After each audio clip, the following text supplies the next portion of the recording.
Hi everybody, I'm Beebs Kelley. Thank you for joining me for another video. Today I wanted to cover one of the most scathing, but also quite accurate and interesting reviews of Meghan's project. Where everybody, I think, was already fed up with the Meg, and then having her put out this project was just too much to bear. Everybody jumped on the bandwagon of criticizing it. But what's most fascinating for people, and why I think people come to the internet to discuss it or fall into the comments section of these articles to discuss it, is because it's so fascinating that somebody can actually come out and do these things, the audacity of the things that she does and says, after everything she has done and said, and still think that it's going to garner her approval of some kind, or that people are going to actually like it. It's so bizarrely fascinating because it's not true to real life. In real life, you get rejected when you do stuff like this that is weird and out of the social norms. And that's what teaches you to not keep doing these sorts of things. Or you have to sort of pivot away from whatever group or setting that was, and you can try again at a different job or with a different neighborhood or a different place or different set of people, because you are working with a smaller audience than Meghan is. Meghan is working with just the worldwide public, okay? And so she can't just pivot away and find a new audience, and so she's just keeps doing this stuff to the same group of people, and it's just not working.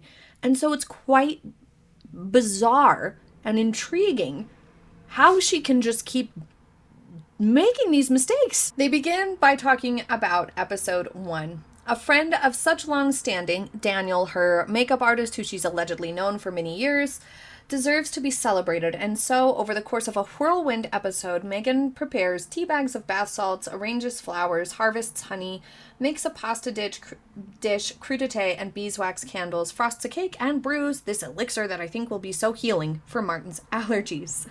Describing it as a whirlwind episode is perfect because there is so much just sort of barely touched on that it feels chaotic, and you can't really get into the episode because it is only 30 minutes long, and that lists like a ton of different things that they do, and none of it is done well. When you're trying to do lots and lots of little things all at once, none of it is done to the perfection and depth that it really should be for a show like this.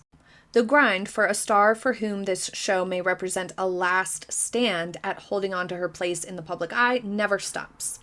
And yet all of this effort is carried across in an on-camera attitude that resembles Meghan's on-camera wardrobe, well-tailored and beige. It's not well-tailored, but okay. In that first episode, Meghan, less than adept at speaking on her feet, tries out seemingly endless repetitions of the 1.5 entendre, let's get some honey, honey. She reaches for a we get it metaphor about how the cake she frosts might not be appreciated for its exterior until one discovers the wealth of filling within, and she's fleetingly haunted by the spirit of it's a good thing domestic Dione Martha Stewart, a figure who vastly more than any of Meghan's royal in-laws looms over these proceedings, while picking berries telling the camera the sweetness of this fruit is a real thing. When her old friend remarks that the peas Meghan serves are particularly beautiful, like green pearls, or in other words, peas, one senses that in him, Meghan has found a kindred spirit. That's because With Love Meghan exists as a sort of celebration of all things Duchess of Sussex, and as with past of her media outings, no amount of praise seems enough. Each episode features a jumbled timeline whereby Meghan hosts a friend of hers, famous or not, then jumps back in time to show how she prepared the food or the tablescape, then, back in the present, she once again recaps what we just saw so that the guest may marvel at Meghan's ingenuity. All play along. Many guests are Meghan's real-life friends, but some lay it on thicker than others. Kelley recalls receiving a jar of preserves from Meghan's brand, which was entirely retooled before its new launch under the name As Ever. Those preserves, Kelley says, represented probably one of the most glamorous moments of my life. And this is where the rumor of a script or talking points came in, that Meghan wanted to be sure to cover a few of these, grudges that she's holding and clap back at a few things. And that's why some of these sort of clunky things show up in the episode where they didn't otherwise belong. To get to visit Meghan's serene, unruffled world represents a sort of fantasyland moment for her guests, not least because, as Meghan indicates, the show is not in fact shot in her home, but in a house provided for the purpose, raising the question of what this show, billed as a look into Meghan's homemaking style, is even about. I feel like this is all fake, Meghan's makeup artist friend tells her as they gaze out on a mountain vista after a jam-packed day of little projects. He said a mouthful. Meghan's particular sensibility, a clean and traditional meets modern melange, runs up against the limits of having to fill 8 long episodes with only a certain number of new ideas. Exactly. It's also empty, it's repetitive, it's boring, and it's bland. There's just not enough content here or substance here. And so through repetition, Meghan's quirks come to seem like affectations.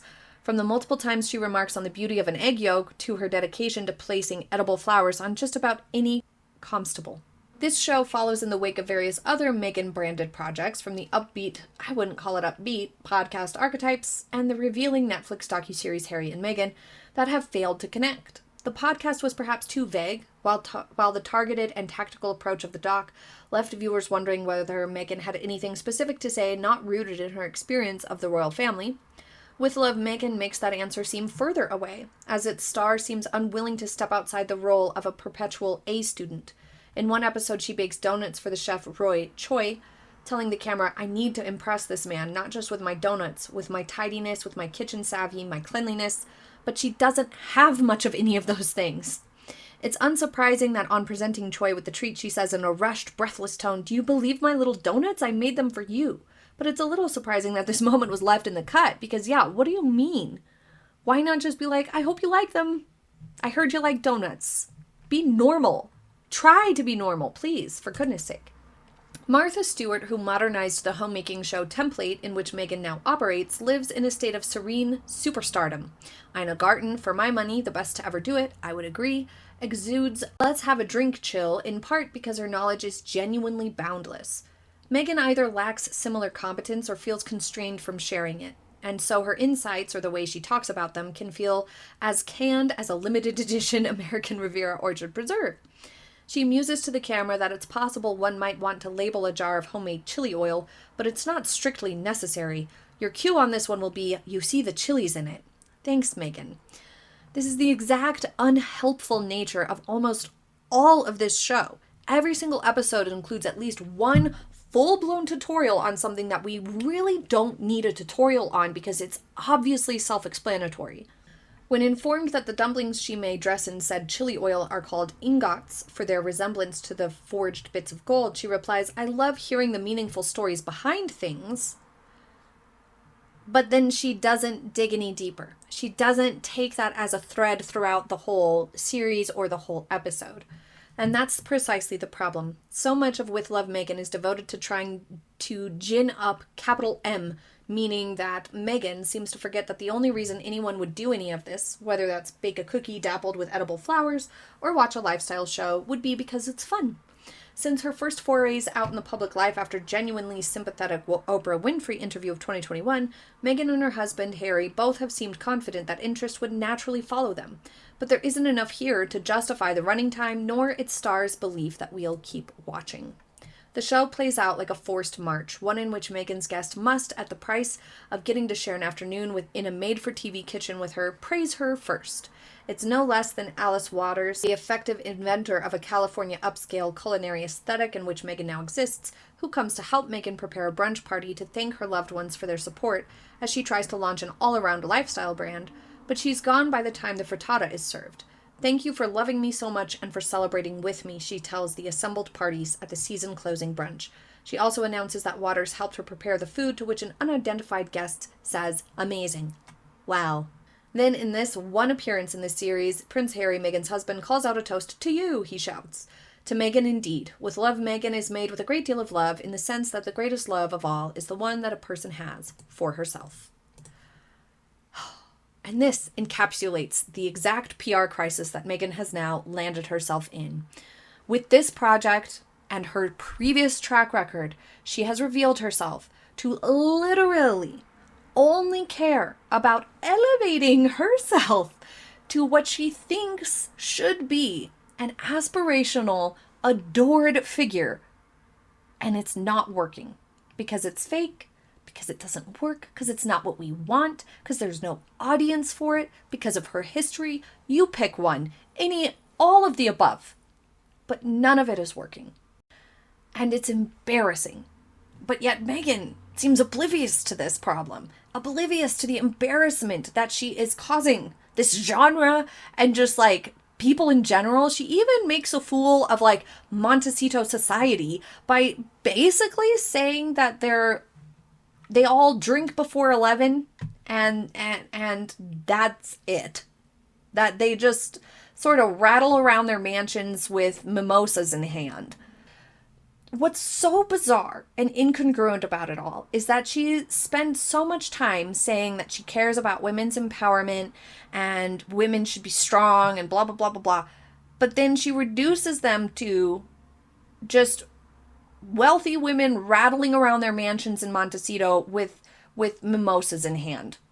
That they all just drink before 11 and that's about it. Pretty empty otherwise. She was reducing women to that because this show had the opportunity to deliver a lot of value and interest, and she failed to do so. In turn, she's sort of doing a disservice to homemaking in general, she's sort of perpetuating stereotypes, archetypes, she thinks they should be called, with this show as well, because she had the opportunity and the potential to do something interesting with it, at least pass, and she has failed. Leave your thoughts in the comments. Thank you for joining me for today's video. I hope you have a happy day ahead, and I will see you next time. Bye.